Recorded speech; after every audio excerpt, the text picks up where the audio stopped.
Have you ever wondered why some people just seem to get rich, while others, who might be way smarter, end up completely broke? Well, today we're going to unpack Morgan Housel's fantastic book, The Psychology of Money, because it tackles that very question. And its core idea is pretty simple and pretty radical. Financial success has very little to do with what you know. It has everything to do with how you behave. And to really get this, let me tell you two real-life stories that, on the surface, make absolutely no sense.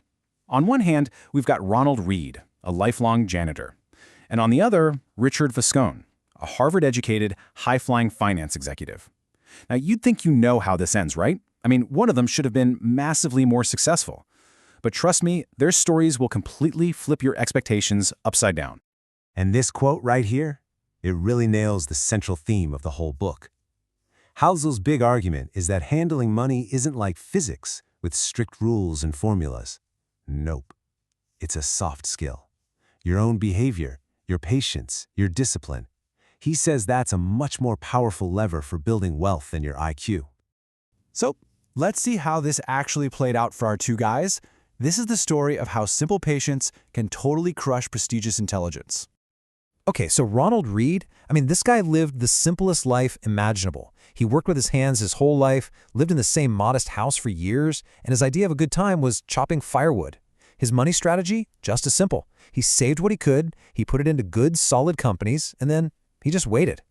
So when he passed away at 92, the world was shocked to find out that this quiet, unassuming janitor had secretly built a fortune of $8 million. And no, it wasn't a lottery ticket, it wasn't some crazy inheritance, it was just decades and decades of patient, consistent, boring behavior. Now, let's flip the coin completely and look at Richard Viscone. This guy had every advantage you could dream of. A Harvard MBA, a top job at Merrill Lynch. He was so successful he retired in his 40s. But he also had a mansion with, 11 bathrooms and took on just enormous amounts of debt to pay for it all. And then 2008 happened. The financial crisis hit, and all that fancy education, all that experience, it couldn't save him. His greed, his leverage, it completely wiped him out. The Harvard executive went bankrupt. The janitor, Ronald Reed, became a philanthropist. How does that even happen? Well, the answer gets at another huge idea from the book. How can two people make such wildly different choices? It's because the decisions that might look totally insane to you or me make perfect sense to the person making them, based on their own unique view of the world. Housel calls this brilliant concept, no one's crazy. And here's the gist. The tiny sliver of economic history you've personally lived through, that little slice of time, forms almost your entire worldview about how money works. It shapes your ideas about risk, reward, and what you think is a smart decision. Let's make this super concrete. If you were born in 1970, stocks went up tenfold during your teenage and young adult years. You probably think stocks are a great deal. But if you were born in 1950, stocks basically went nowhere for those same formative years. It's the same market, but you two are living in completely different financial universes, and those beliefs will stick with you for life. But okay, it's not just our personal history shaping our decisions. The next big idea is that there are these incredibly powerful forces out there, luck and risk, that are constantly at play, and we have zero control over them. Think of luck and risk like they're two sides of the exact same coin. They're this humbling reminder that individual effort, no matter how intense, is never the only ingredient in the recipe for success or for failure. The world's just way too complicated for that. Take Bill Gates. Yeah, the guy was a genius, he worked like crazy, we all know that.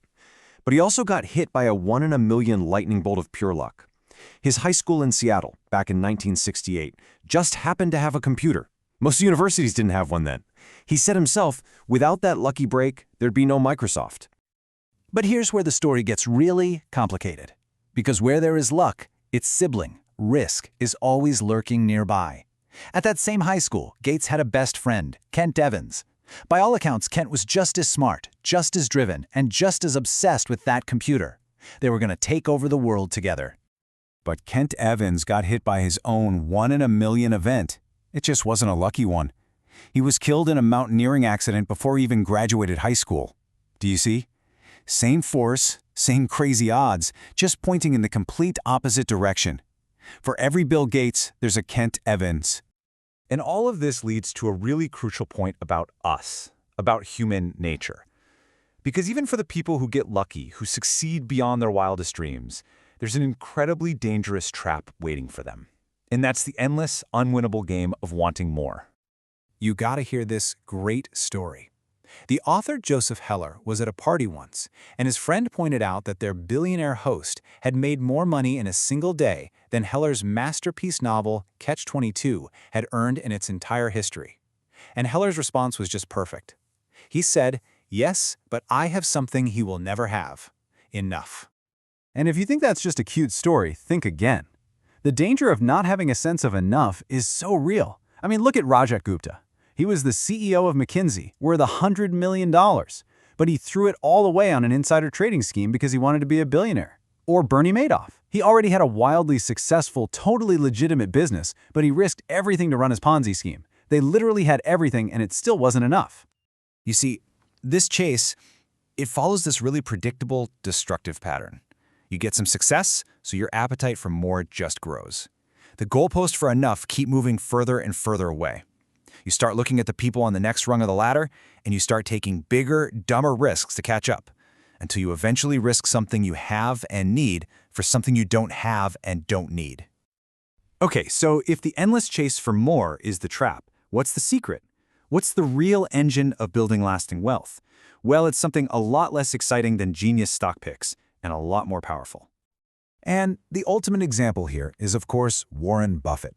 We all think of him as this brilliant investor, and he is, don't get me wrong, but his real superpower, his true secret weapon, is that he's been a brilliant investor for 3/4 of a century. His secret is time. All right, to really let this sink in, I've got a question for you. His net worth is, what, around $84.5 billion?